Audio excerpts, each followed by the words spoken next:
Hello বন্ধুরা, আজ এসেছে আমাদের বাড়িতে এক নতুন অতিথি। চলো তার সাথে পরিচয় করিয়ে দিই। এই হলো আমাদের বাড়ির নতুন অতিথি। নতুন না, অনেক দিন বাদে এসেছে। এই হচ্ছে আমাদের ঠাকুর জামাই একমাত্র। আজকে তার জন্য এই বিশেষ কিছু একটা রান্না করেছি।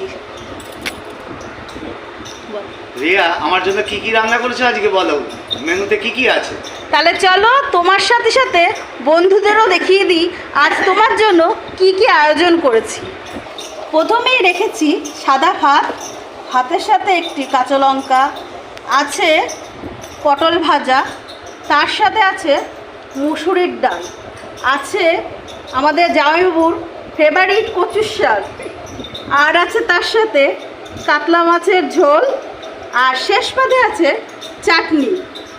এই দিয়ে আজকে শেষ করলাম। কেমন লাগলো তোমার আজকে মেনুটা? খুব ভালো লাগলো। ঠিক আছে, তাহলে খাওয়া দাওয়া করো, তারপর না জানাবে কেমন হয়েছে। ঠিক আছে।